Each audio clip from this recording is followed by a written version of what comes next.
All right. Thank you so much. All right. Such a pleasure. My pleasure. Thank you. Wonderful. The recordings go somewhere where it can be listened to? Yeah, text me, I'll send it to you. All right, so we're going to learn a little more about what we started last week, the laws of Eruv Chatzeiros. This brief recap of where we got to. Eruv Chatzeiros means that if you live in a courtyard where there is other Jews living there, in order for you to be able to carry from your house to the yard or from your house to another person's house, you all have to join together, and you all join together by everyone putting bread into one basket in one person's house. Or if one person is mezaka, he gives the rights of he acquires the bread for everyone in the apartment building. So then everyone's considered to be like one entity. And then once this is done, then you're allowed to carry from your house to the courtyard to the house, and that's what's done because the sages were afraid that if you will be allowed to carry from your house to the courtyard or vice versa, since your house, your apartment is sort of like the private domain, and the public area is sort of like a public domain, like the street. So if you'd be allowed to carry from your house to the general area, people might make a mistake and transgress a biblical commandment and carry outside. So let's say there are, besides the Jews in your apartment, there are also non-Jews. So we learned last week that you have to be makne, you have to be koine rishus, you have to buy the rights of the movement in the apartment building. You have to buy the rights to move there. And since you bought the rights to move around in the general area, so then it's not considered anymore like that you're living with non-Jews, because the sages didn't want us to live in a building with non-Jews, because if we live in a building with non-Jews, we might learn from their ways. It's not because of the same. In other words, there's two different rules that were established. Rule number one was established that when there are many Jews living in one apartment building, they all have to join together. Otherwise, it's similar to a street and a house. And the sages wanted us to differentiate. Rule number two they made was that if you live in a building where there's Jews and non-Jews, you have to buy the rights of movement in this building. But if you don't, from the non-Jew. And then we buy the rights of movement to non-Jew, so then this will be very hard to do.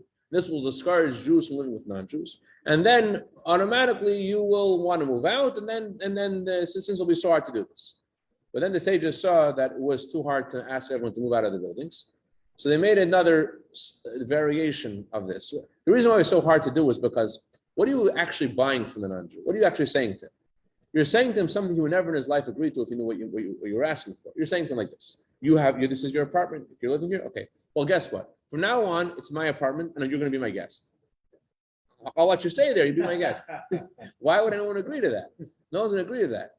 So the sages established you don't have to actually ask him to give you the rights for him to move around the apartment building, to live there. You're just buying. You say, I'm just buying something. I'm buying, I guess you would say, in order for me to carry, I have to do this. This is a Jewish thing, that's what it is. It is a Jewish thing. I have to buy the rights to live here. So you don't actually explain what you're doing. That's what the sages say. Just by acquiring the rights, plain without saying what you're doing, is also sufficient.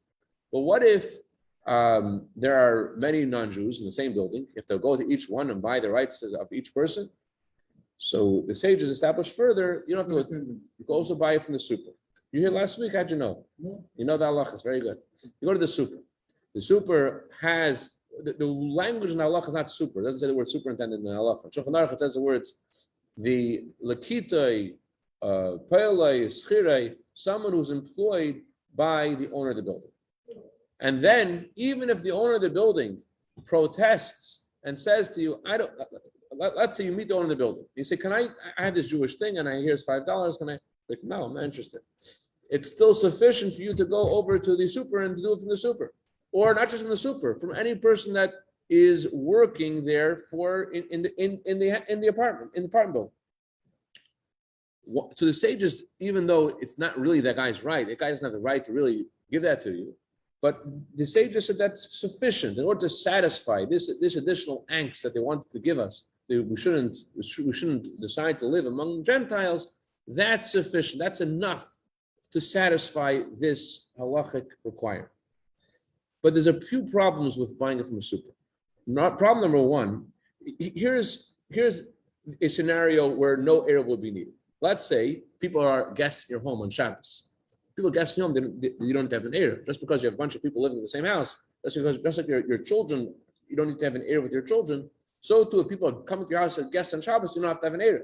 Similarly, if there are three conditions which are similar to that, you also don't need to have an Eruv. Let's say I have an item I'm the owner of the apartment building, and I have an item that cannot be moved on Shabbos because it's muktzah, and it has to stay there on Shabbos. I'd say it's my refrigerator, and I have a refrigerator in your apartment, and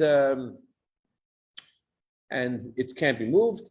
And I'm living in the building as well. The owner, I'm living in the building, and it's my apartment, and I'm just renting it to you. And I have an object in there that can't be moved. If they have these three things, number one, you're only renting. Number two, I'm living in the same building. Number three, I have an item in that building. In that scenario, even if there's old Jews living there, I would not need to make an Eruv Chatzeiros. That's considered like we're all one entity because I have something there. But although usually when you rent an apartment, there's a stove, often there's a fridge that comes with the apartment. But in regard, it's a little bit different. The owner of the apartment building doesn't always live there. Usually, the owner of the apartment building doesn't necessarily live in the. Number two, the superintendent, he's not really working in your house. The Alter Rebbe says you're allowed to rent space to someone who's working in your house. Not working in your house. You're working in the courtyard. He fixes things in the courtyard. If something breaks in the courtyard, the garbage has to be taken out, that's his job. But he doesn't work in your house. The Alter Rebbe says there has to be someone working in your house. So that's why there's a question. A janitor would be better, it would seem. But even the janitor doesn't work in your house either. Handyman. Okay, so the super and the handyman, the same thing. They come occasionally to your house. That's why you would think that perhaps that's sufficient. So really, the superintendent isn't the owner.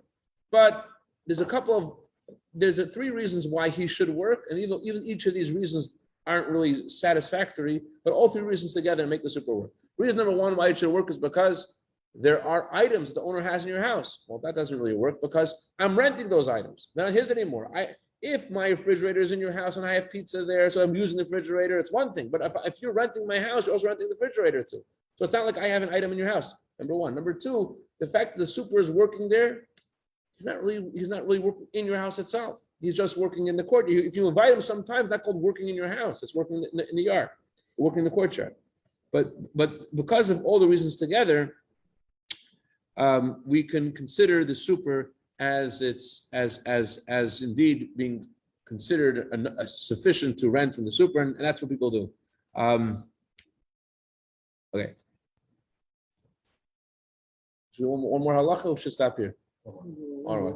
One more like this. Let's say you don't do an Eruv. You don't do an Eruv.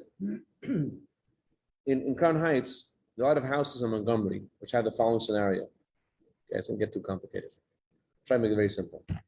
Okay. If you do not make an Eruv, right, you're allowed to carry from one courtyard to the neighboring courtyard. You're not allowed to carry from your house to the neighboring courtyard. So let's say you have through the courtyard. Your courtyard is adjacent to the courtyard next door, and even if there's a fence in the middle, you're still allowed to carry from your courtyard to the neighboring courtyard. You can't carry from your house to the neighboring courtyard, but you could carry from the courtyard to courtyard. We learned last week, if let's say Donnie comes to my house, right, and he takes off his hat in my house, so he's not allowed to carry his hat from my house to the courtyard. Why? Even though it's my house, in my house it's all one domain.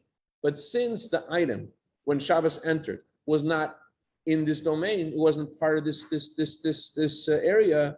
So you're now allowed to move something from the house to the courtyard, which wasn't in this domain. So you come in someone's house, it happens very often on Shabbos, you can carry, you wore your gartel, you wore your kapota, you took it off, you can't carry it from the courtyard to the house to the courtyard. What if, however, there is a bike in the courtyard, not bike, there's a chair in the courtyard, and your neighbor says, can I borrow the chair? That's fine. You didn't make an Eruv with your neighbor. Or you can make an Eruv because there's a 10-foot tall fence. You're not allowed to make an Eruv, as we went last week, when there's a fence between your courtyard next door neighbor's courtyard. But you're allowed to carry it from the courtyard to the next courtyard even without an Eruv, right? So he asks you to borrow chairs, and you give him the chairs. You send the chairs over the fence, and you give him the chairs, like we have with the Aminis behind us, that problem. So technically, if there was a chair in the backyard, I could give them the chair into their courtyard. You let them move something from courtyard to courtyard. The only prohibition is from house to courtyard. Since their whole courtyard is fenced, then I could move from my house, from my yard. I could give them over the fence. I could give them the chair. Now, let's say he wants to give the chair back to me on Shabbos. On Shabbos, the chair was part of my Eruv, and now he wants to give me the chair back to me. Can I carry the chair back into my house? Very interesting halacha. The halacha is, it was in your house before Shabbos. it was in the yard before Shabbos. It was in the yard before Shabbos. So it's part of my jurisdiction. So it would seem I'm allowed to bring it to my house because whatever was part of that Eruv and Shabbos came in, I'd like to move from the yard to my house. So the Alter Rebbe says you could, but you can't do this. You can't bring it directly from his yard into your house. You have to stop in the yard and put the chair down and then bring the chair into your house. You can't bring it directly from his courtyard into your house. You have to first stop, put it down, and then you collect 200, and bring it to your house. Okay, we'll stop here. Any questions, comments? Yes. What was the second half of the proceeding? That you're allowed to use a super, you're allowed to pay money to the super to buy the jurisdiction, and then your Eruv will work. You can only Eruv only works if you bought the right to walk there. So although the super doesn't own it, but That was the first one. that was the first one. Oh, okay. So, the rule is, well, is See you later. you can't. Go ahead. Sorry, just a quick question. You're here tomorrow night. Yeah. So See I you. need your address. I'll just call you. You can also text me if it doesn't work. So the chair is where it starts, just leading into Shabbos is what its defined jurisdiction is. Right. So it can't be carried from your house that started there. It can't be carried to the courtyard Well, setback. it can't be carried where? From your house to the courtyard, even though you established an area. To my own courtyard? Yeah, to your own. It came when Shabbos came in. It was part of my yard, so it's fine. Okay, so then the restriction. If I bring your hat into my house, I can't bring your hat. You're not to carry from your house to the courtyard items which weren't part of that Eruv. Okay. Because So- it's mine, I brought it into your house. Right. Or I can't carry it either. It's not part. It's not part of the Eruv. So I can carry it from my house to the yard. Nice. Now, the chair was part of my jurisdiction, so I could carry from the chair from the yard to my house. Right. But if it got moved to my neighbor's yard, which is kosher on Shabbos to do, If there was adjacent courtyards. adjacent courtyards, from yard to yard is okay. Gotcha. I can move directly from his yard into my house. Did you and Rella, you mean it was a miracle? That's a miracle.